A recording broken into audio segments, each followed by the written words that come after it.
Merci Seigneur Jésus. Sorabraya. Paria Zuzabra Deleka Maradai. Shobra Dalami Maraka Pakarato Robi Bekinda Brayo. You are Arabala Zuzazizebreke Selebaya Hura Bradai. Shamara Zabrada Lama Huarabakarada Habo Shabranda. Rua Baketele Mazuzozizareke. Pakalanda Groa Paindelia Gloshka Parata La Salabranta. Olo Wazuzabrandele Memakara Bradara Baba. Shanda Groa Rabresa La Bradala Baba. Oh, Zozu, Zebreza, Braza, Wazobraya. Koro Brakalamima. Soyez bénis, soyez bénis, soyez bénis. Oh, notre Dieu, sois glorifié. Merci pour ce moment que tu as oint. Merci pour ce moment de la gloire. Merci pour ce moment de l'onction fraîche. Merci Seigneur pour ta main. Ta main agit. Ta main fait de merveilles. Au nom de Jésus. Amen. Yes. Que Dieu vous bénisse, que Dieu vous bénisse, que Dieu vous bénisse. C'est merveilleux. C'est merveilleux, c'est merveilleux, c'est merveilleux. Soyez bénis de la part de notre Seigneur Jésus-Christ. Nous sommes dans l'école opérée dans le miraculé. Aujourd'hui, la main de Dieu va agir terriblement. La main de Dieu fera quoi? La main de Dieu agira terriblement. Que le nom du Seigneur soit béni, béni, béni, béni encore et encore. Je demanderai à vous qui êtes là de partager, s'il vous plaît, pour la gloire de notre Seigneur Jésus-Christ. Partagez parce qu'aujourd'hui, nous allons monter encore et encore pour la gloire de notre Seigneur Jésus-Christ. Waouh, qu'il soit béni, qu'il soit béni, qu'il soit béni au milieu de nous, qu'il soit glorifié au milieu de nous. Waouh, ça serait chaud aujourd'hui. Parce que le Seigneur est en train de faire des grandes choses. Je vois le révérend Hilario. Soyez béni, béni, béni. L'apôtre de Kimpese. Merci d'être là. Alors, vous qui me joignez, je vous demanderai de laisser vos commentaires. Dites-nous depuis quel endroit vous êtes en train de nous joindre. Est-ce que tout est OK? Est-ce que tout se passe bien? Donc, signalez-nous et pour la gloire de notre Seigneur Jésus-Christ. Donc, ça marche. Dieu est en train de faire de grandes choses. Donc, partagez s'il vous plaît. Je vous demande déjà de partager de partout. Partagez autour de vous.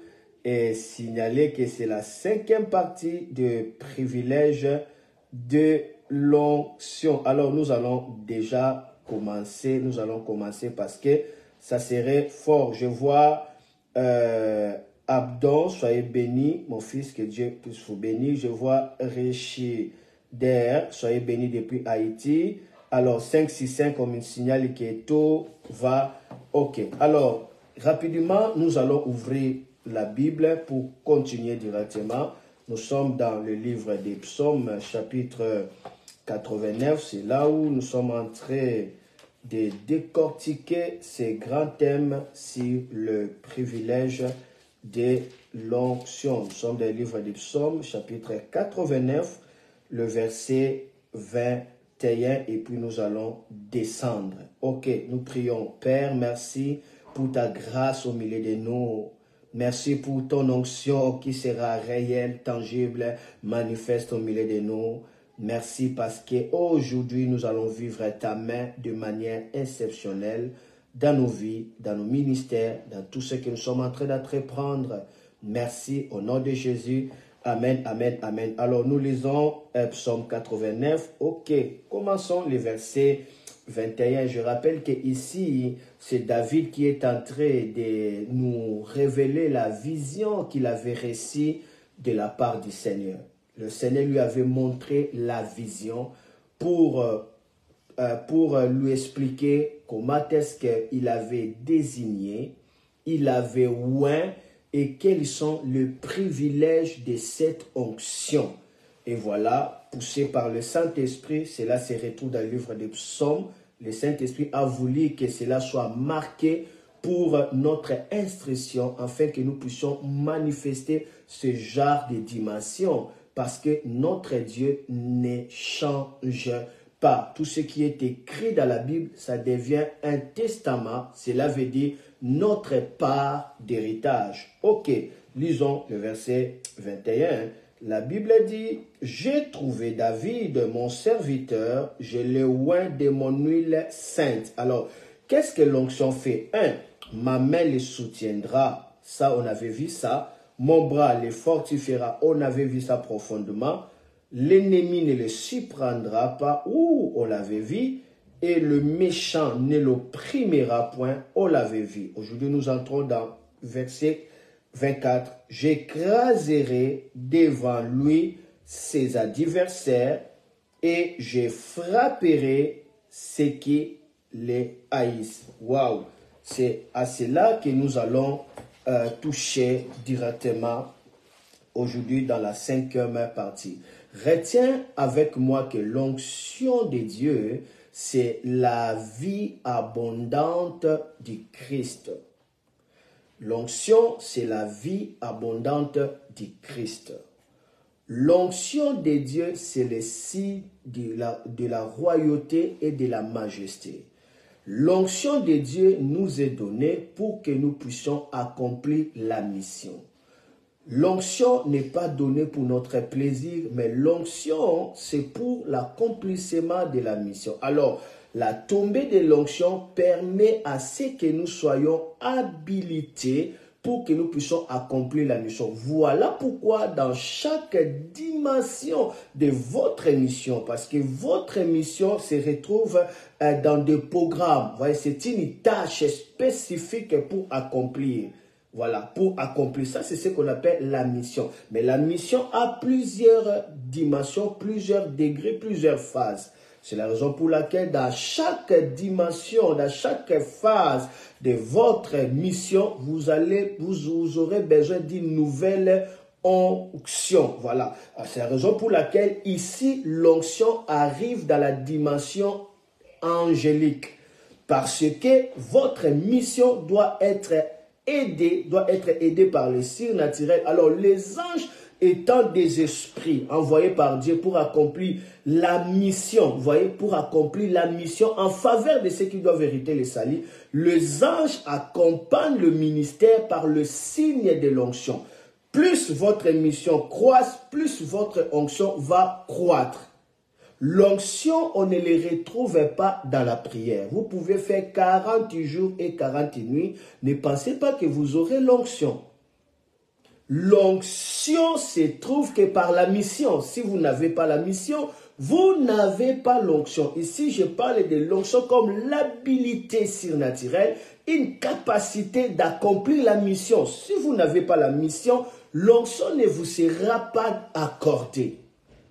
Mais néanmoins, vous pouvez recevoir la puissance du Saint-Esprit par la prière. Parce que la puissance du Saint-Esprit est là pour vous sécuriser. La puissance du Saint-Esprit, c'est une force agissante. Tout simplement. Mais l'onction, c'est une capacité pour accomplir la mission. Est-ce que nous sommes d'accord? Très bien. Donc, l'onction de Dieu ne vient pas par la prière, c'est par rapport à la mission, mais la puissance arrive par des jeûnes et prières. Plus vous jeûnez, vous priez, vous allez recevoir plus de puissance. Plus de puissance. Donc, Parce que l'enjeu de la puissance dans la nouvelle alliance, c'est par rapport au baptême du Saint-Esprit. Et plus vous priez beaucoup, plus vous jeûnez beaucoup, vous aurez la puissance. Mais cela n'est pas dit que vous avez l'onction. L'onction, c'est spécifique. C'est par rapport à une mission bien donnée. Est-ce que je suis clair avec ça? Donc, voilà. Alors, n'oublie pas que l'aide de Dieu, pour nous, c'est l'onction. Un homme de Dieu, un ministre de Dieu, tout ce que Dieu peut faire pour l'aider, il met l'onction sur lui. Et l'onction, c'est l'habilité pour l'accomplissement d'une mission de manière glorieuse. Ça, c'est l'onction. Dieu ne veut pas vous donner la mission pour vous laisser vous débrouiller vous-même. Non, il met son onction. Il met son onction. Et l'onction sert à consacrer, c'est-à-dire à mettre quelqu'un à part. Voilà pourquoi la Bible dit, tu regarderas un sacrificateur comme ça, parce que lui, le Saint-Esprit, sa tête est une couronne. L'onction nous accorde la couronne. La couronne, c'est la souveraineté. La couronne, c'est la loi et c'est la royauté. Là, c'est clair. Donc, alors, le berger avait l'habitude de mettre l'huile sur les repos pour qu'il soit protégé contre les parasites, contre des bêtes, contre certains insectes dangereux, des scorpions, ainsi de suite, ou soit des animaux. Il mettait l'huile, on peut dire, il mettait l'onction. Et l'onction repoussait le mal pour qu'il ne soit pas touché. Donc, l'onction sert à protéger. Mais il faut que cette onction passe par-dessus pour que vous soyez protégés. C'est très, très important. À part l'aspect de la protection, l'onction sert à embellir, à faire briller, soit à faire rajeunir la vie. Ça, ce sont des manifestations de l'onction. Mais je suis en train de parler ici de privilèges ici. Premièrement, nous avons dit, la main de Dieu soutient solidement celui qui est oint. Deuxièmement, le bras de Dieu les rend forts. Troisièmement, l'ennemi ne pourra pas les surprendre ni les tromper. Et puis, quatrièmement, nous avons vu, l'ennemi ne pourra pas l'opprimer. Donc, jusque-là, tout ce que nous avons vu, il s'agit tout simplement de l'aspect défensif de l'onction. Vous voyez, l'ennemi ne t'opprimera pas, l'ennemi ne te trompera pas, l'ennemi ne te surprendra pas. La main de Dieu te rend fort, cela veut dire que tu deviens un bâtiment militaire conçu pour la guerre défensive. Le bras de Dieu te soutient, cela veut dire que tu reçois de l'aide, de la sécurité, la protection et l'assurance de Dieu. Tout cela, c'est défensif. Mais l'onction n'est pas seulement défensif, l'onction est aussi offensif. Dieu nous oint pour que nous soyons protégés, mais aussi pour que nous puissions détruire les puissances du mal. Donc, l'onction n'est pas seulement défensif, mais l'onction est aussi offensif. L'onction peut offenser. L'onction peut détruire. L'onction peut faire des dégâts. C'est la raison pour laquelle Dieu donne cette onction à ceux qui ont la mission et la maturité dans la mission, c'est-à-dire vous devenez mûrs dans la mission, vous permet d'augmenter l'onction. Comment grandir dans l'onction? C'est par la maturité dans votre mission. C'est par la maturité dans votre mission. La manière dont j'ai atteint l'onction dans mon ministère, je peux parler dans cette année. J'ai commencé à vivre l'onction en 1998, soit 98. Je reçus l'onction. Mais ça grandissait au fur et à mesure jusque-là. Mais ce que j'ai pu expérimenter dans cette année 2023, mais c'est au-delà de mes imaginations. C'est-à-dire, j'ai atteint une dimension de l'onction de sorte que juste dans l'atmosphère, les gens sont guéris silencieusement sans que je puisse prier et des grandes guérisons constatées. Le ventre gonflé se redresse sur les champs. Des sourds entendent direct. Alors, si je dis vraiment que l'onction s'augmente par la prière, mais non, parce que dans l'année 2004, j'avais jeûné 40 jours, 40 nuits, le jeûne aux fruits. Je mangeais que des fruits. Essayez de manger des fruits pendant 3 jours. tu vas sentir que tes dents seront agacées.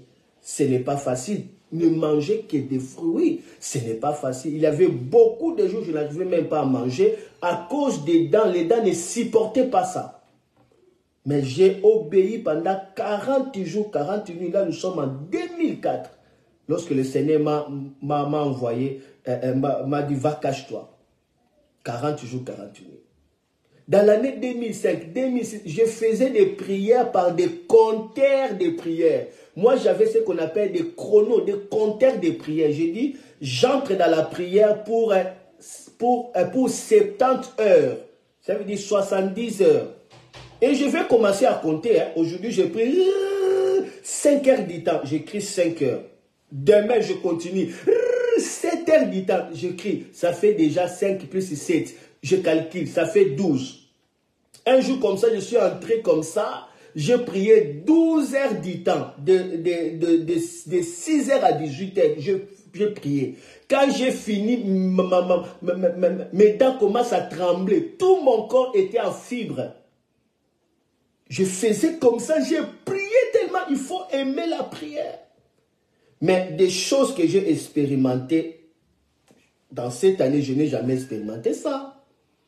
C'est au-delà. Nous avons vécu la rosée tombée, mais c'était des gouttes. Mais ce que nous avons vécu aujourd'hui, j'étais avec mon ami le pasteur Hilario, on priait ensemble avec lui, dans la montagne. La rosée tombait comme la pluie. Moi, je pensais que c'était la pluie.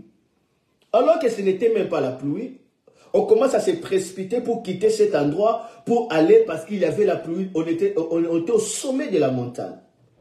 Moi, j'ai pensé la pluie, parce que ma Bible était mouillée, tout, on était vraiment mouillé, alors que ce n'était pas la pluie. Lorsque nous avons quitté cet endroit où on priait, on est allé un peu plus loin, je dis, mais je ne comprends pas, je ne vois pas de gouttes d'eau ici dans les herbes, hein. Comment est-ce que nous sommes dans la montagne, mais ici, il n'y a même pas de signe de pluie? Il dit, mais non, ce n'était pas de la pluie, c'était la rosée. J'ai dit, Seigneur, j'ai gratté la tête. Nous avons vu la gloire. Mais dans cette prière-là, on n'a même pas gêné comme on fait d'habitude. Pourquoi on devait expérimenter des genres de la gloire, de l'onction terrible comme ça? Ah, on a grandi, la maturité, on a bien accompli la mission. Alors, on passe à une nouvelle étape, Dieu augmente l'onction. Pour grandir dans l'onction, c'est par rapport à la mission que vous êtes en train de faire, la fidélité, la maturité dans votre mission. C'est à quoi vous êtes appelé à faire jusqu'à ce que vous devenez maître à ça. Cela veut dire celui qui a de la maîtrise. Alors l'onction continuera à s'augmenter au fur et à mesure. Parce que Jésus dit, l'Esprit du Seigneur est sur moi. Il m'a oué pour. Donc l'onction c'est pour. Pour, cela veut dire c'est la mission. Alors, je parle aujourd'hui maintenant de l'aspect offensif de l'onction. On avait vu l'aspect défensif, maintenant touchons l'aspect offensif. Gloire à Dieu. Dans l'aspect offensif, la Bible dit, parce que j'ai versé l'onction sur mon serviteur, l'ennemi ne l'écrasera pas. Waouh! Non, ce n'est pas ça. Ce n'est pas ça. Il dit, j'écraserai ses ennemis. Ok, lisons ça pour être clair. Psaume 89, c'est dans quel verset? Verset 24. Ok, 89, 24, lisez. Bon, commençons le verset 21 pour avoir une idée. J'ai trouvé David, mon serviteur, je l'ai oint de mon huile sainte. 21, maintenant touchons 24. J'écraserai ceux qui les haïssent. 24 plutôt. J'écraserai devant lui ses adversaires. Ok, je répète, Psaume 81, 21, la Bible dit, j'ai trouvé David, mon serviteur, je l'ai oint de mon huile sainte. Il a reçu l'onction. Qu'est-ce que l'onction fait? Nous sommes dans le verset 24. J'écraserai devant lui ses ennemis. Qui va écraser? Dieu.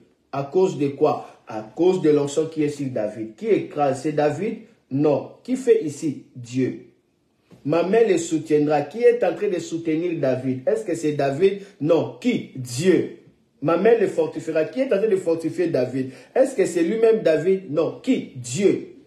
Maintenant, il dit, j'écraserai devant lui ses adversaires. Qui est en train d'écraser? C'est David? Non. Qui? C'est lui qui a oué David. Qui a oué David? Dieu. Donc, l'onction permet à ce que la main de Dieu soit en action sur la vie d'une personne. L'onction te fait une propriété exclusive de Dieu. C'est pourquoi la Bible dit, ne touchez pas à mes oués. Il dit, mes oués, ne les touchez pas. Pour mes oués, attention, ne touchez pas. Il dit, j'écraserai devant lui ses adversaires. Qui est un adversaire? Un adversaire, c'est une personne qui s'oppose ouvertement devant vous. Il tient comme opposant, il tient comme une partie adversaire. Il vous oppose, il vous résiste. Et il dit, vous n'allez pas passer dans cette ligne. Vous n'allez pas traverser cette dimension. Vous n'allez pas atteindre ça. Vous n'allez pas recevoir. Vous n'allez pas vous adverser. C'est-à-dire, il vient pour vous opposer, contredire tout ce que vous êtes en train de faire. L'apôtre Paul dit, une porte m'est ouverte avec un accès efficace. C'est-à-dire, avec une percée, la porte de l'évangile, la porte des nations. Avec une percée, il dit, mais les adversaires sont nombreux. Les adversaires sont nombreux. Ceux qui s'opposent, ceux qui empêchent votre accès. Mais le secret est qu'à cause de l'onction, Dieu écrase devant vous vos adversaires. Vous allez voir comment est-ce que vos adversaires sont en train d'être écrasés. Notre premier adversaire, c'est le diable. Le diable, c'est notre premier adversaire. Quand il vient pour te séduire, là, il est ennemi, diabolos, séducteur. Mais lorsqu'il vient pour commencer à te faire du mal, il vient comme Satan. Satan veut dire adversaire, c'est lui qui résiste. Satan. C'est pourquoi à chaque fois que les diables venaient pour frapper, on utilisait le mot Satan. Satan a demandé Job, Satan a étendu sa main contre Job, Satan entra à David, incita David et David a fait le dénombrement, il y avait des morts. Satan, Satan, Satan. C'est ça adversaire. Satan veut dire adversaire, c'est lui qui résiste. Mais la Bible dit à cause de l'onction, Dieu va écraser l'adversaire. Voilà pourquoi la Bible dit le Dieu de paix écrasera Satan sous vos pieds. Lui-même écrase Satan, il le met sous vos pieds. L'onction du Saint-Esprit amène Dieu à écraser vos adversaires afin qu'ils soient écroulés devant vous. Je prie dans le nom de Jésus-Christ et que la main de Dieu s'élève contre tout celui qui s'oppose à votre vie. J'écraserai devant lui tous ses adversaires. Devant vous, que vous voyez comment est-ce que vos adversaires sont écrasés. Que les œuvres du diable soient écrasées. Que les sorciers soient écrasés. Que les occultistes soient écrasés. Que les obstacles soient écrasés. Que des murailles soient écroulées. L'onction, par son aspect offensif, amène Dieu à écraser tous ceux qui se tiennent pour s'opposer contre vous. Dieu les écrase. Karabo Zabrada. Lorsque la Bible dit « j'écraserai tes adversaires », le mot « écraser » ici veut dire détruire entièrement ses moyens de fortune et de considération. Écoutez-moi. Dieu dit, à cause de l'onction que j'ai versée sur vous, aujourd'hui c'est vous, sur vous, j'écraserai tous vos adversaires. Par l'onction, Dieu écrase les adversaires. Écraser les adversaires, écraser veut dire détruire entièrement ses moyens de fortune. Détruire entièrement ses moyens de fortune, détruire entièrement toutes ses considérations. Donc, l'onction de Dieu permet à ce que Dieu puisse écraser vos adversaires, même vos ennemis. Cela veut dire Dieu commence à détruire tout moyen de fortune de vos ennemis. Tout ce qui fait que vos ennemis prospèrent, c'est ça le moyen de fortune. Dieu l'écrase. Cela veut dire, Korabaya, l'onction appelle Dieu à appauvrir les œuvres du diable contre vous, à appauvrir les sorciers contre vous, à appauvrir la puissance diabolique. Il est temps que vos ennemis, vos adversaires ne prospèrent pas dans leur complot, qu'ils ne prospèrent pas devant votre face, qu'ils soient totalement appauvris. Que Dieu détruit entièrement tout moyen de fortune des ennemis. Tout ce que les ennemis utilisent comme des richesses pour vous appauvrir, pour vous vendre, pour vous détruire, pour ruiner votre vie, que tout moyen de fortune, ça veut dire tout instrument diabolique, toute richesse de l'ennemi, soit totalement, entièrement détruit. La Bible dit, quand les justes se multiplient, il y a la joie, mais quand le méchant deviennent riches, mais ils écrasent les gens. Ils écrasent. Quand est-ce qu'un sorcier devient riche devant toi? Mais c'est lorsqu'il prospère dans ses plans. Voilà pourquoi, quand Achitophel, qui était le conseiller de David, un homme sage, sa sagesse était estimée comme étant le conseil de Dieu. Quand cet homme parlait, c'était comme si Dieu lui-même était en train de parler. Il avait reçu une dimension de sagesse, de sorte que s'il dit quelque chose, ça valait comme la parole de Dieu. Et quand Achitophel est allé s'associer à David, et David s'associa avec les ennemis de son père, les gens des tribus de Benjamin, les gens du royaume d'Israël, la famille de Saoul et de Saoul. David a dit, Achitophel est aussi avec Absalom. David, directement dans sa souffrance, en train de gravir la montagne des Oliviers, il a prononcé la parole. Attention à la parole du roi. Il dit, oh Dieu, anéantis la sagesse d'Achitophel. Anéantis la sagesse d'Achitophel. Qu'il n'y eut point de prospérité dans sa sagesse. Qu'il n'y eut point de fortune dans sa sagesse. Qu'il n'y eut point de valeur dans sa parole. Et c'est ce qui arriva. Achitophel, on n'a pas donné de l'estime à sa parole. On n'a pas donné de la valeur. Sa parole n'avait pas de fortune. Et par la honte, il s'est allé, s'est suicidé. Il mourra. Parce que sa sagesse a été détruite. David avait demandé ça. Donc, en quelque sorte, David il disait, écraser Achitophel. Par l'onction, la Bible dit, j'écraserai tes ennemis.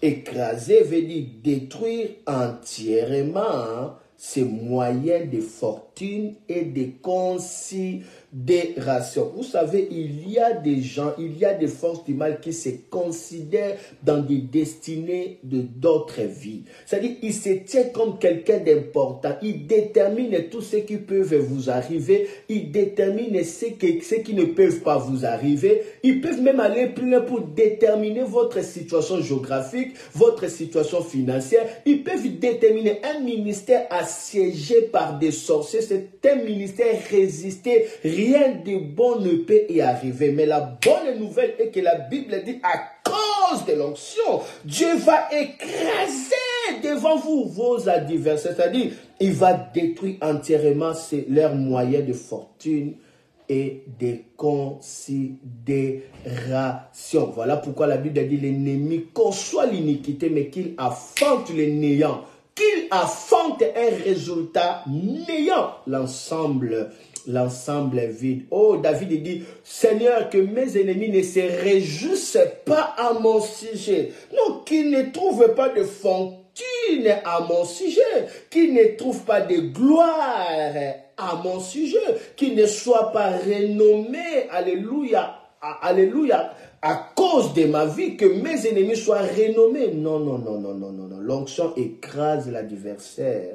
L'onction détruit entièrement ses moyens de fortune et ses moyens de considération. Dieu dit, à cause de l'onction, moi-même, j'écraserai devant vous vos ennemis. Écraser veut dire réduire en rien, anéantir. C'est ça, écraser.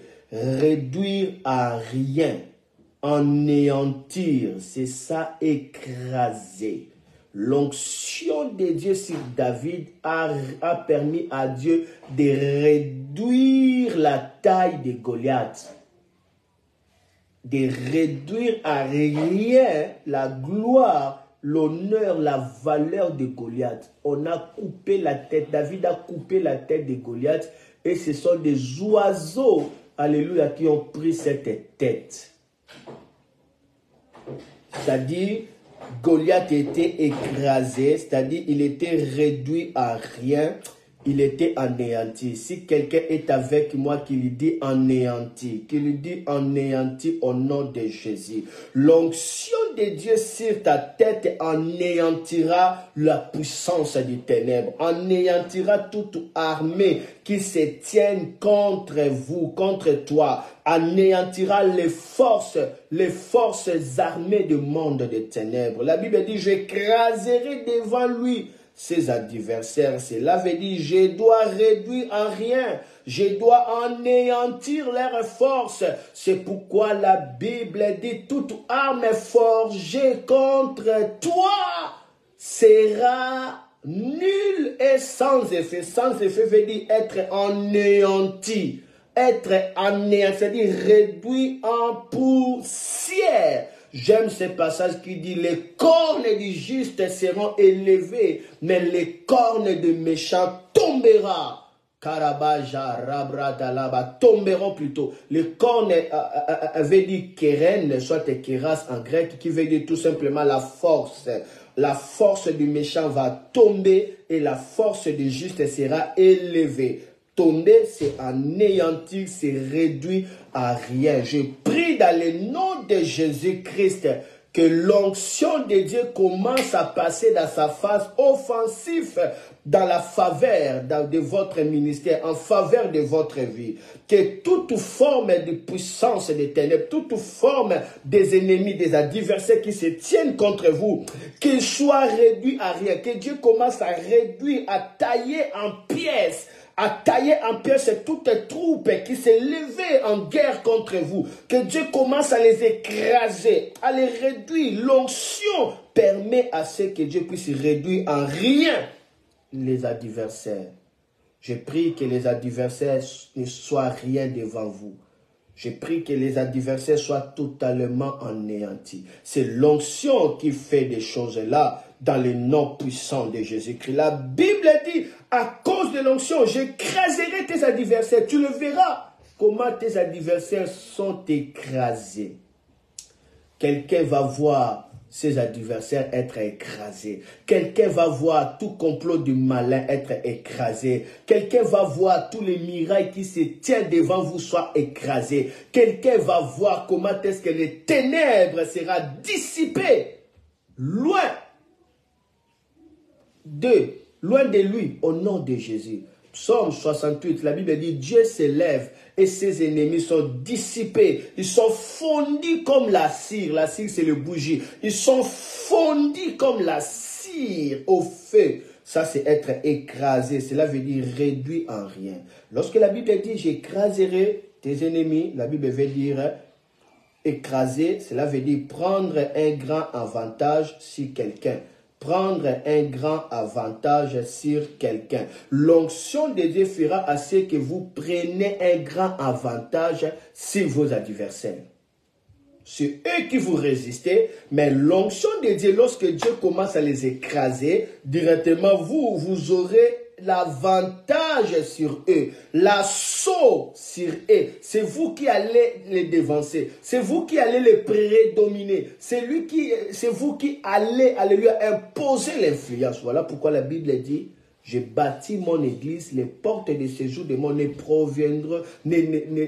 proviendront point contre elle. D'autres versions disent: ne va pas prévaloir. Prévaloir, cela veut dire faire l'assaut. Non, les ténèbres n'aura pas d'assaut. Porte de séjour des morts. Porte veut dire conseil. Le séjour des morts, c'est la diminution sorcellérique. C'est le siège satanique. À cause de l'onction, les portes, les conseils de l'iniquité n'aura pas d'assaut contre vous, mais c'est vous qui aurez l'assaut contre les conseils de l'ennemi. Il est temps que les ennemis puissent vous fuir pour leur propre sécurité. Il est temps que les adversaires soient loin de vous pour leur propre sécurité, parce que l'onction de Dieu commence à devenir un danger de mort contre les adversaires. L'onction de Dieu commence à devenir un feu explosif contre vos ennemis. À cause de l'onction, Dieu écrase ceux qui se tiennent contre vous. Écraser, cela veut dire vous permet de prendre un grand avantage sur quelqu'un. Un grand avantage sur vos adversaires. La Bible dit: j'écraserai j'écraserai devant vous vos adversaires. Écraser veut dire encore se montrer plus fort. Celui qui vous a écrasé, ça veut dire il s'est montré plus fort. Alléluia. Il fallait que Pharaon soit écrasé devant l'armée d'Israël. Devant Moïse, Pharaon était écrasé, l'armée égyptienne était écrasée et Moïse se montra plus fort. L'armée, le peuple d'Israël se montra plus fort. Lorsque Dieu écrase vos adversaires, vous allez se montrer plus fort en eux. Vous allez se manifester en plus de force. Dieu n'écrase pas pour écraser. Il écrase pour que vous montrez plus fort. Longtemps, vous subissez les attaques de l'ennemi. Longtemps, vous étiez dans la défense, mais maintenant, il est temps de jugement. C'est vous, alléluia, qui allez vous montrer plus fort. Les ennemis doivent comprendre que vous êtes loin. Les adversaires doivent comprendre que vous êtes loin. Les démons doivent comprendre que vous êtes loin. Satan lui-même doit savoir que vous êtes loin. L'onction permet à Dieu d'écraser vos adversaires. Permet à ce que vous vous montrez plus fort. Si quelqu'un est avec moi, soyez gentil, écrivez plus fort. Karabaya, je vais voir qui est en train d'écrire. Écrivez plus fort. Yibro Santo Rabranda, écrivez plus fort. Labroka Souza, écrivez encore plus fort. Il est temps de vous montrer plus fort, parce que Dieu est en train d'écraser, alléluia, quiconque résistait votre connexion. Il est temps de vous montrer plus fort, parce que Dieu est en train d'écraser les manzamites qui sabotaient votre héritage. Il est temps de vous montrer plus fort, parce que Dieu est en train d'écraser toute chose qui s'est levée pour détruire le fruit de votre travail. Il est temps de vous montrer plus fort, parce que Dieu est en train d'écraser les principautés, les autorités, les puissances des ténèbres qui se tenaient en guerre, en opposition contre vous. Il est temps de se montrer plus fort, parce que l'autel de la maison de ton Père, qui t'a longtemps résisté, vient d'être écroulé. L'autel satanique, sorcellérique vient d'être écroulé, et votre géant se relève. Votre géant se relève. Votre géant se relève. L'onction de Dieu permet à ce que Dieu écrase devant vous vos adversaires, afin que vous puissiez vous montrer plus fort. Il a écrasé les ennemis, et vous, on vous voit plus fort. Ce n'est pas votre bataille, c'est la bataille de Dieu. Ce n'est pas vous qui écrasez, c'est Dieu qui écrase pour que vous soyez plus fort. Kalabra de lema marado loma, chalezo kalima marade kerebaya. La Bible dit: J'écraserai devant vous vos adversaires. Écraser veut dire briser quelque chose par un grand poids. Hey, kelema susa ka arinda krototo. Hey, yatsakrabaya. Écraser veut dire briser quelque chose par un grand poids. C'est-à-dire peser lourdement sur quelque chose. C'est ça, écraser. Peser lourdement sur quelque chose, sur quelqu'un. Et la personne est brisée. Écraser, c'est ça, écraser. Briser quelque chose par un grand poids, par un coup violent. C'est ça ce qu'on appelle écraser. Le peuple d'Israël devait entrer dans Jéricho. Mais il y avait le mirail. Jéricho était fortifié, barricadé. Personne ne pouvait entrer, personne ne pouvait sortir. Mais Dieu a écrasé le mirail. Dieu a lancé un grand poids, un grand coup violent. Le mirail était en poussière. Et le peuple d'Israël traversa. La mer, alléluia, le fleuve de Jourdain, alléluia, était là. Mais lorsque l'arche de l'alliance, alléluia, apportée par les sacrificateurs, les hommes oints, alléluia, toucha le Jourdain, toucha simplement le Jourdain, la Bible dit le Jourdain s'est recula. Le Jourdain s'est recula. Cela veut dire le Jourdain a reçu un coup violent de Dieu et le Jourdain s'est recula. Il est temps que Dieu puisse donner des coups violents dans le nom de Jésus. C'est la raison pour laquelle Dieu avait dit à Moïse, Pharaon ne vous laissera lorsqu'il verra la puissance de ma main. C'était quelle puissance de main? C'était Mpacha, Mpacha, Mpacha, Mpacha. Alléluia, Mpacha. Alléluia. Les Assyriens les ont appelés Peshek. Mpeshek, d'autres appellent Mpesha, Mpesha, Mpacha veut dire passer par-dessus et donner des coups aux adversaires. Passer par-dessus et donner du coup aux adversaires. Ces jours-là, alléluia, l'ange de la mort passa par-dessus. Cet ange-là venait du ciel. Il passait par-dessus la maison d'Israël pour atteindre la maison des Égyptiens. Il donna des coups violents, des coups mortels. Tous les premiers nés, l'image de la force, de la prémisse, étaient écroulés et Pharaon ne pouvait plus résister. Toutes les chaînes qui ont duré 4 siècles, en une seule nuit, toutes ces chaînes étaient écroulées parce qu'il y avait des coups, parce que Dieu avait écrasé le système de l'Égypte. Dieu a fini avec les Égyptiens en donnant des coups. La Bible dit, j'ai donné l'onction, j'ai versé l'onction sur ta tête et pour que moi-même je puisse écraser devant toi tes adversaires, tes ennemis. Cela veut dire, je dois briser tes ennemis par un grand poids, le poids de ma gloire qui fera que les ennemis soient brisés. Le poids de ma gloire fera que les ennemis soient écroulés par un coup violent, un coup très violent. Je suis en train de voir le coup violent, alléluia. Celui qui ne voulait pas ton passage, il reçoit le coup de Dieu, alléluia. Celui qui ne voulait pas que tu montes, il reçoit le coup de Dieu, alléluia. Ce démon qui était assigné pour poursuivre ta vie est en train de recevoir le coup de Dieu, alléluia. À cause de l'onction, l'Éternel frappe ceux qui vous haïssent. Regardez avec moi avant de clôturer quelque chose que j'ai aimé ici. Est-ce que quelqu'un est avec moi? Est-ce que quelqu'un est béni? Carabro Soto. Quelque chose que j'ai aimé ici. Regardez avec moi Juge chapitre 16, le verset 23. Juge chapitre 16, le verset 23. On va ouvrir quand même la Bible ici. Mazoziza pradele pakuraba zuze shagra barado ho sagra barado ya shiji barado ya koriba rezoa odre amaradoa ho yeje bredalama yazuza breda yahuzabra Yezuse krenda glo Kodi breya branda, kodi breya mandaraba. Juge chapitre 16, le verset 23. Il y a quelque chose que j'ai constaté.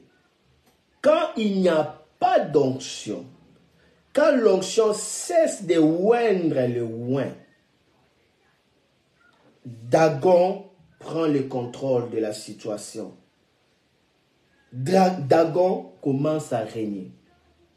Juge chapitre 16, regardez le verset 23, qu'est-ce qui arrive? La Bible dit, le Seigneur des Philistins se rassemblèrent pour sacrifier un grand sacrifice à Dagon, leur Elohim, et pour la joie. Je suis en train de lire la version originale ici, Yoshua Mashiach. Je répète, le Seigneur des Philistins se rassemblèrent pour sacrifier un grand sacrifice à Dagon, leur Elohim, et pour la joie. Il disait, notre Elohim a livré entre nos mains Samson, notre ennemi. Il dit, notre Elohim a livré entre nos mains Shimshon, notre ennemi. Mais nous savons, Samson, dans cette version, on parle de Shimshon, notre ennemi. Les seigneurs des Philistins, ils se sont rassemblés pour faire un grand sacrifice au dieu Dagon. Il dit, Dagon, notre Seigneur, nous a livrés entre nos mains nos ennemis. Comment est-ce qu'ils ont eu à capturer Samson? La Bible dit, les Philistins les saisirent et lui crevèrent les yeux. Ils descendirent à Gaza et les lièrent avec une double chaîne de cuivre. Ils tournaient la mêle dans la maison d'arrêt. Cela est venu lorsque l'onction a cessé de oindre Samson. L'onction de Samson, c'était cette tresse. L'onction a des signes. L'onction a des points de contact. Et l'onction a aussi des interdits. N'oubliez pas cela. Il faut localiser les signes de l'onction. Parce que l'onction authentique a des signes d'alliance. Il ne faut pas briser à cela. Il ne faut pas. Moïse devait faire tout ce qu'il devait faire. Dieu était patient. Mais il ne devait pas prendre la gloire de Jésus pour lui. Non, non, non, non, non, non, non. Quand il a frappé 2 fois, il a pris la gloire. Il a été rejeté. Il a été rejeté directement. Il a été rejeté. Localiser l'onction, c'est important. Quand l'onction a cessé de oindre Samson, on a saisi Samson et on l'a maîtrisé et il commence à dire que c'est Dagon qui nous a livré Samson. Il dit que c'est Dagon qui nous a livré Samson. Donc, Delilah était accompagné par la puissance de Dieu Dagon. Sa parole avait la puissance de Dieu Dagon. Voilà pourquoi Jésus dit, lorsque vous priez, dit, ne permet pas que nous soyons soumis à l'esprit du mal. Délivre-nous du mal. Et puis il explique comment est-ce qu'on est soumis à l'esprit du mal. C'est par la tentation. Ne nous induis pas à la tentation. Dans d'autres dit, ne permet pas que nous soyons soumis à l'esprit du mal. Il y a des tentations qui viennent par des forces démoniaques. Dès que vous êtes soumis à cela, vous êtes capturés. On ne peut pas piller la maison d'un homme fort si on n'a pas encore lié cet homme fort-là. Que l'onction sur votre tête ne cesse pas de couler. Que ça soit chaud, chaude et brillante au nom de Jésus.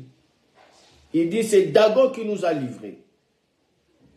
Donc, on voit que quand il n'y a pas d'onction, quand l'onction cesse de couler, Dagon règne. C'est Dagon qui règne ici. Regardez encore l'autre passage que le Seigneur m'avait fait comprendre. Et quand j'ai découvert cela, J'ai été étonné.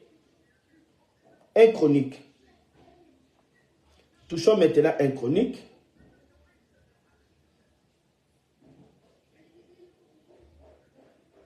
Un Chronique chapitre 10, le verset 10. 1 Chronique chapitre 10, le verset 10. On nous parle de quelque chose ici d'excitant encore. Regardez. La Bible dit,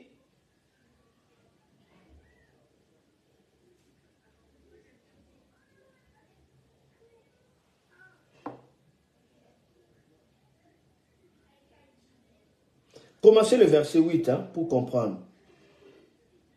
Or, il arriva que dès le lendemain, le Philistin vint pour dépouiller le mort, et ils trouvèrent Saoul et ses fils étendus sur la montagne de Giboa. 9. Ils les dépouillèrent et apportèrent sa tête et ses armes. Puis ils envoyèrent en terre des Philistins de tous côtés pour porter la nouvelle à leurs idoles et au peuple. 10. Ils mirent ses mains dans la maison d'Élohim et ils attachèrent sa tête dans la maison de Dagon. Quelle humiliation! Ils ont surpris que Saoul était mort et son fils Jonathan et sa troupe qui était avec lui. La Bible dit que les Philistins ont pris la tête de Saoul. Les Philistins amena cela dans le temple de Dagon. Et ça passe là-bas, la connexion, ça va. Si ça passe, veuillez me faire signe et puis nous continuons. Est-ce que ça passe? Amen.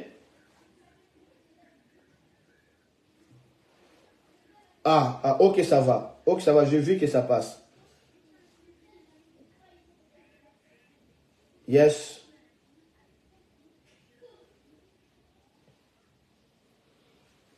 Donc, nous avons vu que quand il n'y a pas d'onction, le dieu Dagon, qui représente le dieu des Philistins, les Philistins, c'était les principaux ennemis d'Israël. Se réjouissaient et étaient glorifiés. Mais ici, il y a quelque chose qui arrive. Lorsque l'onction se manifeste, Dagon ne peut pas maintenir, soit contenir, soit capturer le oin. Quand l'onction est en pleine manifestation. Nous avons vu Samson, on l'amena chez Dagon. Il dit que Dagon nous a livré. Saoul de même aussi. Parce qu'on a dit que lui, il a cessé de le oindre parce que Saoul était déjà agité. Et c'est Dagon qui prenait le contrôle. Dagon contrôlait parce que l'onction n'était pas là. Aujourd'hui, Dagon, ça peut être des sorciers, des occultistes, des satans, des démons. Ils peuvent toucher un oin lorsque seulement il n'y a pas d'onction. Ils ont touché Samson parce que Samson lui-même a perdu l'onction par ses cheveux. Ils ont touché Saoul comme ça. Ils ont mis sa tête dans les temples de Dagon parce que Saoul avait perdu l'onction.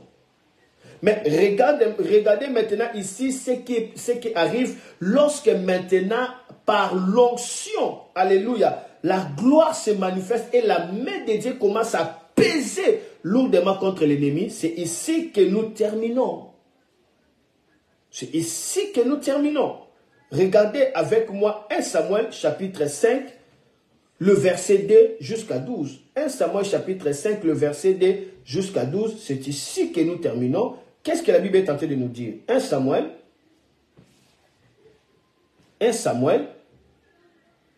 Merci Seigneur Jésus. Merci Saint-Esprit. 1 Samuel, chapitre 5. Lisons le verset 2 jusqu'au verset 12e. Et nous terminons par ici.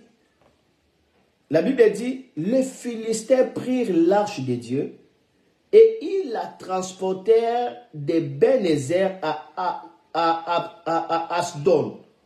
Après s'être emparés de l'arche de Dieu, le Philistin la firent entrer dans la maison de Dagon et la placèrent à côté de Dagon. Les Philistins pensaient que ils peuvent faire de l'arche comme ils avaient fait avec Samson, comme ils avaient fait avec Saoul. Oh, ils ne savaient pas que l'arche ici, l'arche ici, c'est la présence de Dieu manifestée. Et cette présence a été oint. C'est l'instrument plutôt de la présence de Dieu. Maintenant, je vais vous montrer, lorsque l'onction se manifeste, l'arche de Dieu commence à appeler la main de Dieu à écraser les ennemis, à écraser les adversaires. Écraser, cela veut dire briser quelque chose par un grand poids, comme je viens de dire. Aujourd'hui, l'arche, c'est vous. Vous êtes le tabernacle de Dieu. Vous êtes la tente de Dieu. Votre corps est le temple du Saint-Esprit. Le mot temple veut dire tabernacle, soit arche. C'est vous aujourd'hui qui êtes l'arche de Dieu. C'est vous qui êtes arche de Dieu. Et quand l'onction commence à se manifester dans cette arche que vous êtes, dans cette tente que vous êtes, quand l'onction commence à se manifester, directement, Dieu commence à écraser les ennemis. Il écrase comment? Il brise par un grand poids. Dieu commence à peser sur les ennemis. Aujourd'hui, je prie dans le nom de Jésus. Votre vie ne va pas subir la honte. Votre vie ne va pas demeurer dans les ténèbres. Vous êtes l'arche de Dieu. Que l'onction de Dieu commence à se manifester en vous. Et que la main de Dieu commence à peser lourdement contre vos adversaires. Que la main de Dieu commence à frapper les sorciers. Que la main de Dieu commence à annoncer des grands jugements. La Bible dit, je oins David et j'écraserai devant lui ses adversaires. Cela veut dire, je vais briser ses adversaires par le grand poids. Il est temps que Dieu puisse peser contre vos adversaires. Il est temps que Dieu puisse peser contre toute forme d'obstacle qui se tiennent contre vous. Il est temps que Dieu puisse peser contre tout complot de monde de ténèbres. Parce que vous êtes l'arche de Dieu. Laisse que l'onction qui est sur vous soit manifestée afin que la gloire de Dieu puisse déclencher la main puissante de Dieu par des coups violents. Est-ce que quelqu'un a compris? Est-ce que quelqu'un a compris? Je dis, quand il n'y a pas l'onction, Dagon règne.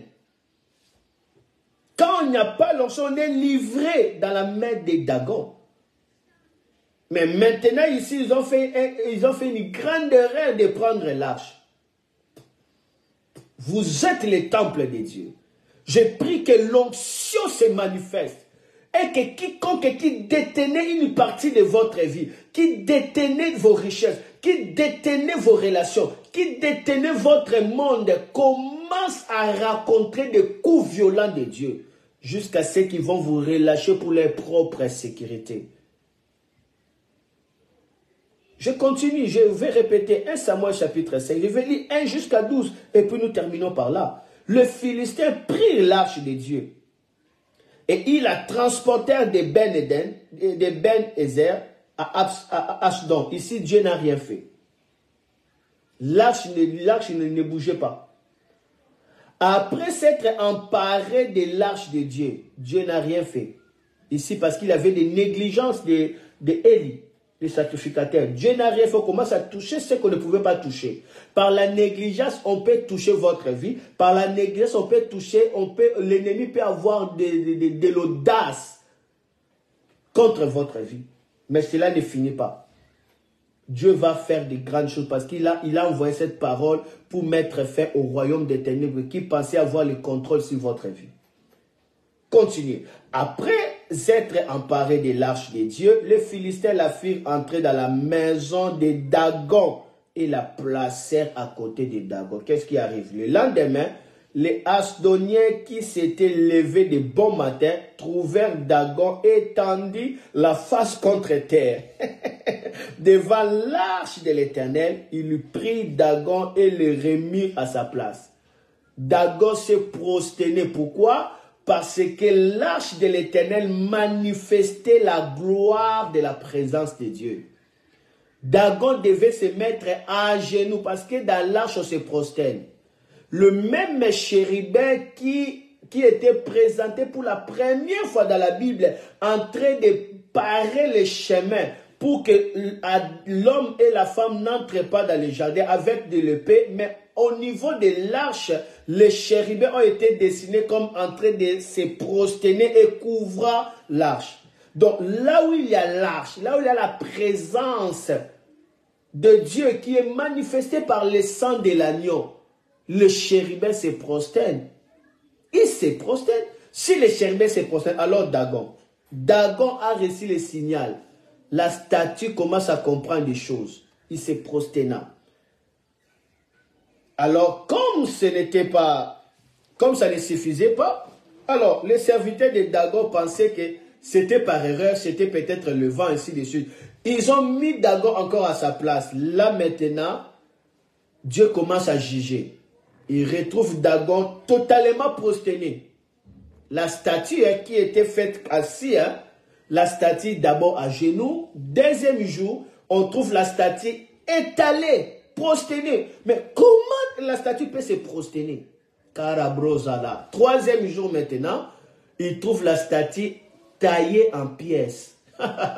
Le cou de l'autre côté, les bras de l'autre côté, les pieds de l'autre côté. Il est temps que quiconque a juré d'être un témoin gênant de votre vie, qui commence à se prosterner devant votre Dieu. Il est temps que le monde des ténèbres se prosterne devant votre Dieu. Il est temps que toute situation qui se lève contre vous se prosterne devant votre Dieu.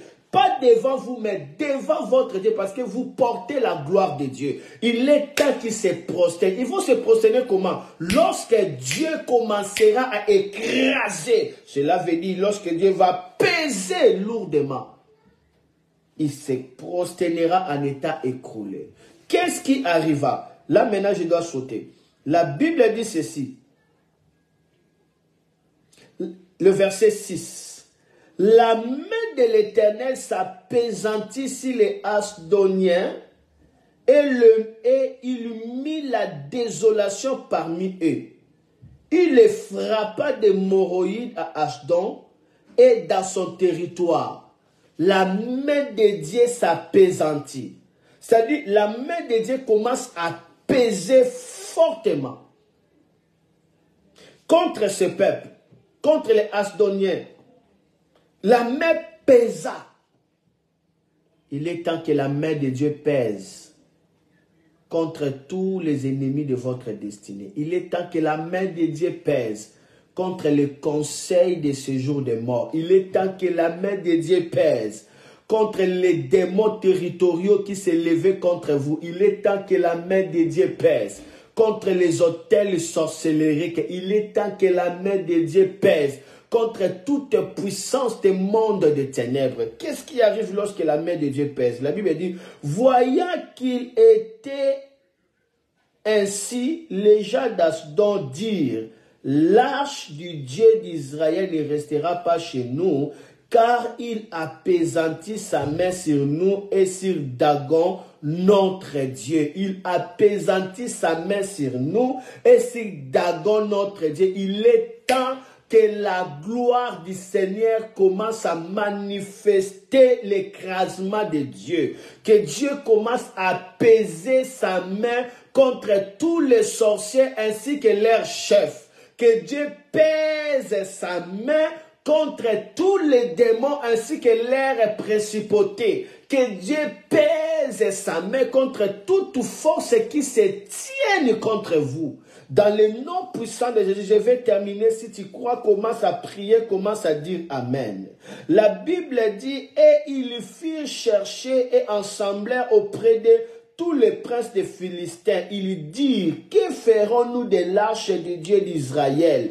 Les princes répondirent, que l'on transporte à Gath l'arche de Dieu d'Israël, et l'on y transporta l'arche de Dieu d'Israël. Mais après qu'il y eut été transporté, la main de l'Éternel fut sur la ville, Et il y eut une grande contestation. Il frappa les gens de la ville, depuis le plus petit jusqu'au grand. Et il y eut une éruption d'hémorroïdes. Éruption d'hémorroïdes. Quel genre d'hémorroïdes qui arrive comme le volcan? Le volcan d'hémorroïdes. Toute la ville était mourante. Parce que la main de Dieu s'apaisantit sur la ville à cause de l'arche qu'ils avaient pris. Vous êtes l'arche de Dieu. C'est vous qui portez la présence de Dieu. Votre corps est le temple de Dieu. Votre corps est le temple du Saint-Esprit. Le Seigneur est pour le corps est pour le Seigneur. Vous appartenez à l'Éternel. Il est temps que l'onction du Saint-Esprit sur vous commence à activer la main de Dieu pour écraser tout obstacle, écraser tous les adversaires. Dieu dit, j'écraserai les adversaires devant vous. Cela veut dire, je vais briser par un grand poids les adversaires. Je vais briser par un coup violent les adversaires. Lorsque l'onction se manifeste, il arrive ces passages que j'aime beaucoup, Psaume chapitre 105, et puis maintenant nous allons prier et demander l'activation de cette onction. Psaume chapitre 105, verset 14, lorsque l'onction arrive,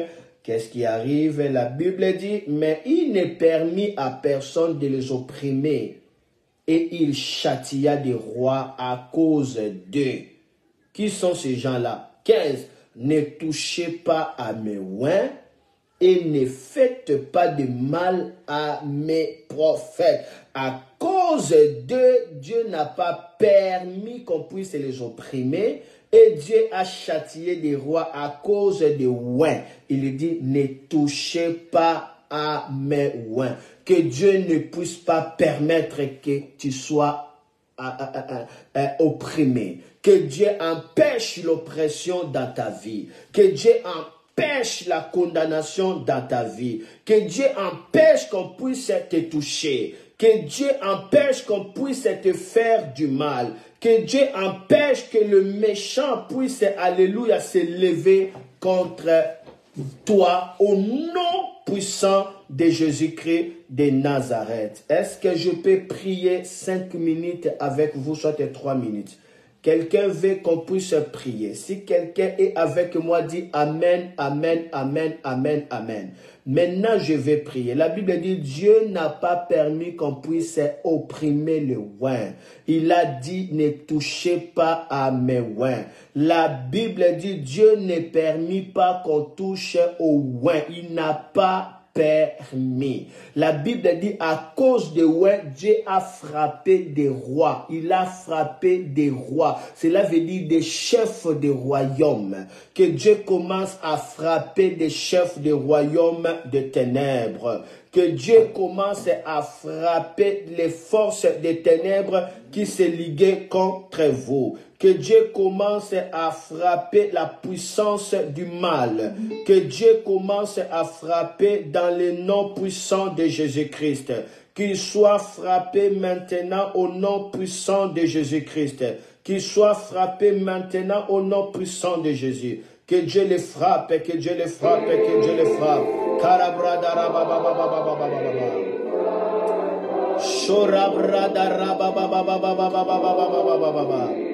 C'est le temps maintenant, c'est le temps maintenant, c'est le temps maintenant de voir la main de Dieu commence à agir. C'est le temps maintenant de vivre la droite de Dieu en activité. À cause de l'onction, Dieu dit, j'écraserai devant toi tes ennemis. Commence à élever les mains, commence à dire, oh Dieu, tu as dit à cause de l'onction, tu vas écraser mes ennemis. J'ai reçu l'onction en tant que chrétien. C'est pourquoi on m'appelle chrétien. J'ai reçu l'onction en tant que chrétien. La Bible dit l'onction que vous avez reçue tous. Cette onction vous enseigne. Tout chrétien est oint. Mais il y a des oints par le ministère. Il y a des degrés de oints. Alors, si vous n'êtes pas ministre de Dieu, commence à prier en tant que serviteur de Dieu. Vous avez reçu l'onction du Christ. Et à cause de cette onction, commence à appeler maintenant la manifestation de cette parole. Dieu écrase devant toi. Je ne vais pas dire vous, toi, c'est toi. Dieu écrase devant toi tes adversaires. Cela veut dire, Dieu détruit entièrement ses moyens de fortune et de considération. Dieu réduit en rien, il anéantit les ennemis. Alléluia. Dieu est en train d'anéantir afin que toi tu puisses prendre de l'avantage sur eux. Alléluia. Dieu est en train d'anéantir pour que toi tu puisses te montrer plus fort. Dieu est en train d'écraser, il brise les ennemis par les grands poids. Dis à Dieu de peser maintenant, de peser, de peser, de peser. Priez, alléluia. Shalabrada la bawala brada la biola brato lo bibaha la brada la bawala branto orro barada la bawala brada la fasha brada la fasha krabara katabalako you are rabra karaba wala brada le bawala brada la fasha brata la fasha krata orro brasha brada la baba élève le main, dis à Dieu pèse sandara baba contre Dagon parabrada. Contre Dagon, aujourd'hui Dagon c'est le dieu de ta famille, c'est l'idole. Aujourd'hui Dagon c'est les hôtels sataniques, sorcelleriques. Aujourd'hui Dagon c'est le principauté de la ville. Aujourd'hui Dagon ce sont des lois établies. Aujourd'hui Dagon c'est la malédiction héréditaire. Dis à Dieu pèse lourdement contre toute malédiction héréditaire. Pèse contre toute forme de conflit, pèse contre toute forme de confusion, pèse contre toute forme de la mort, pèse contre les plans démoniaques.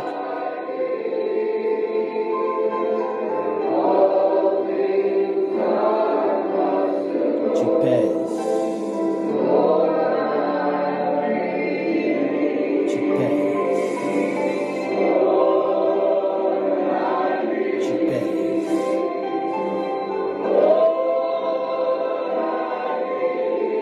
Pèse.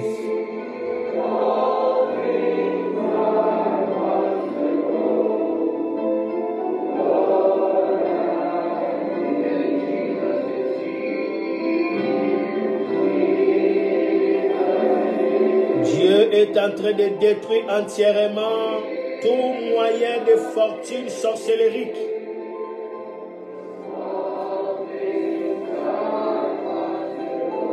La fortune sorcellerique. La fortune sorcellerique est en train d'être détruite. Est en train d'être détruite.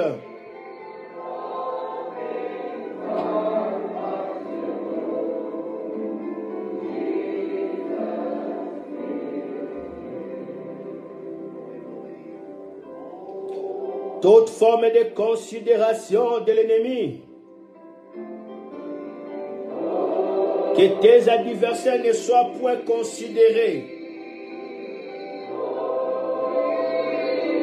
Que les ennemis ne se réjouissent pas à ton sujet.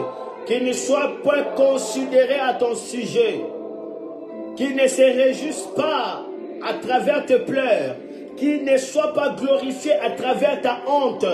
Jamais. Dieu écrase.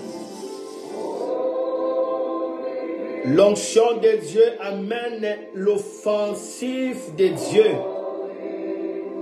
Que Dieu écrase tes adversaires.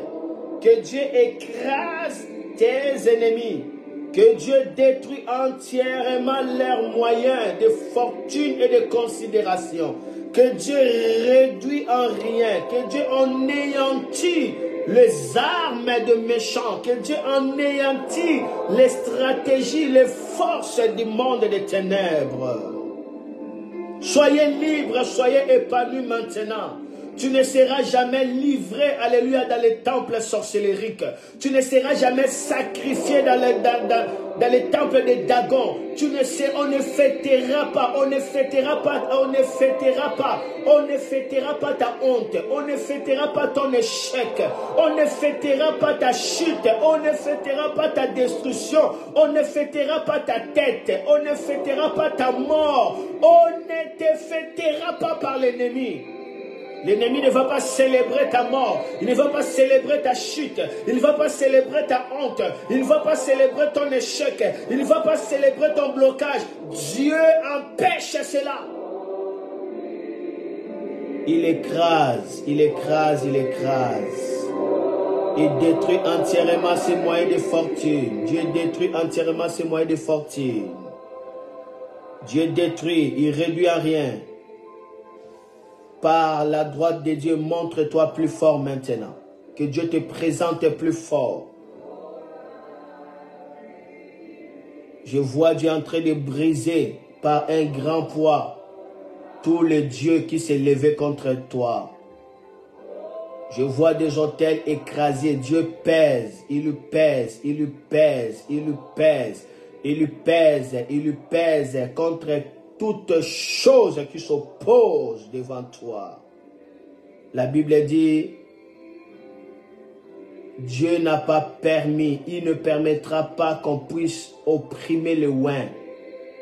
À cause de oint, il a châtié des nations et des rois. Il dit, ne touchez pas mes oints. Que Dieu empêche que tu sois opprimé. Que Dieu empêche l'oppression contre ta vie. Que Dieu empêche la stagnation contre ta vie. Que Dieu empêche la confusion contre ta vie. Que Dieu empêche le plan des ténèbres contre ta vie. Que Dieu empêche les forces du mal. Si tu es avec moi, commence à remercier le Seigneur. Amen. Carabra. Nous allons continuer demain et que Dieu puisse bénir tout le monde. Nous sommes en pleine inscription de l'Académie de théologie pratique. Il y a le lien là-bas. Cliquez, entrez dans le groupe des étudiants et puis faites-vous inscrire dans notre site. Soyez bénis, soyez bénis. Donc déjà au mois de novembre, nous sommes bientôt au mois de novembre, le 15, nous commençons des cours. C'est un parcours théologique de haut niveau. Soyez bénis, écoutez cette vidéo, partagez, partagez, partagez c'est en direct parce que Dieu a fait tel qu'il a dit. Gloire à Dieu. Au revoir, que Dieu vous bénisse.